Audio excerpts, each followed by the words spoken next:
Alors moi je m'appelle Océane Pochaudage, j'ai 24 ans, je suis chanteuse dans le duo Les Yeux d'Olga, c'est un duo musical dijonnais, et je suis musicothérapeute.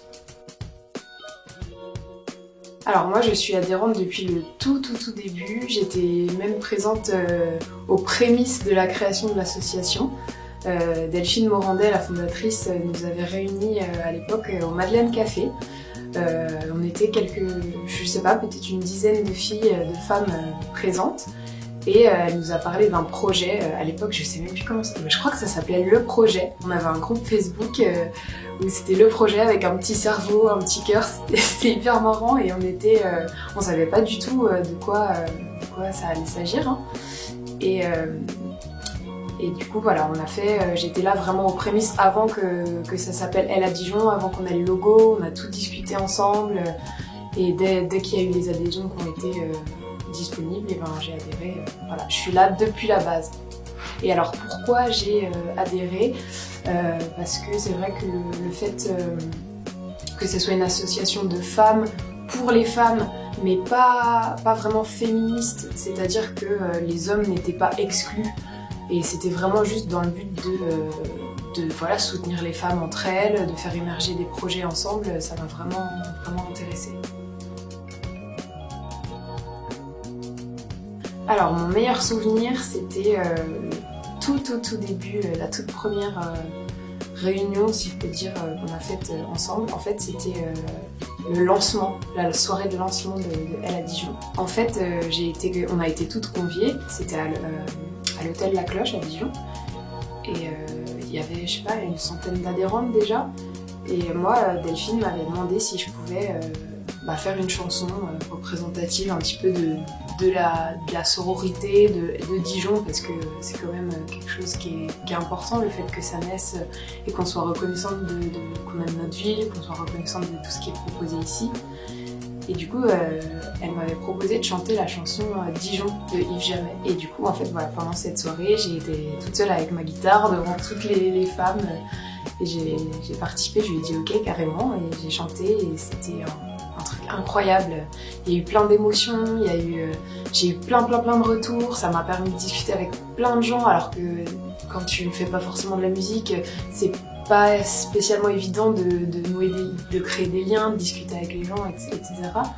Et là, du coup, ça s'est fait hyper naturellement. Les gens venaient me voir pour me remercier, pour me féliciter. Et moi, en même temps, j'étais trop contente d'avoir pu donner quelque chose à ce moment-là. J'ai vraiment apporté ma petite pierre à l'édifice, comme on dit, sur cette soirée. Et c'était un souvenir formidable.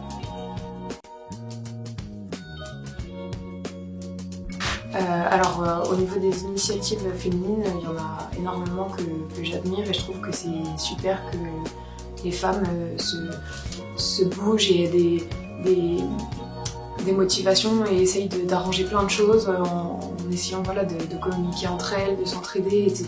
Donc globalement, il y en a plein.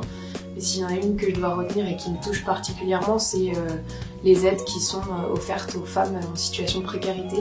Donc tout ce qui est par rapport par exemple aux protections menstruelles, ça je trouve ça juste horrible de devoir payer et d'être, quand on est en situation de précarité, de ne pas avoir de quoi se changer, de quoi être au maximum de son hygiène, et voilà, c'est quelque chose qui me touche beaucoup. Et quand j'ai appris qu'il y avait des associations ou des groupes de femmes qui mettaient des choses en place pour les aider, que ce soit au niveau des vêtements, au niveau de tout, des petites box hygiéniques, etc., je trouve ça super, parce qu'on devrait tous avoir le droit et accès et la possibilité d'être au maximum du confort, quoi. Ok, alors si je devais citer une femme qui m'inspire, c'est très personnel, mais j'ai envie de citer ma grand-mère, parce que c'est quelqu'un, elle est dijonnaise, c'est quelqu'un avec qui je partage plein de choses, je suis très proche, on a une relation fusionnelle, et je l'admire pour sa tolérance, son ouverture d'esprit, du fait que ce soit pas la même génération que nous, et pourtant elle s'intéresse à toutes les choses actuelles, elle suit tous mes projets, elle est toujours derrière moi. C'est quelqu'un de très tolérant, qui va jamais critiquer, d'une gentillesse et d'un respect. J'adorerais en fait réussir toute ma vie, même en vieillissant et en ayant vécu des étapes de ma vie différentes, à toujours avoir cet esprit ouvert et cette positivité et d'accepter les choses sans jamais embêter les gens ou rechigner sur des petits tracas. C'est vraiment quelqu'un que j'aime énormément et que j'admire plus que tout.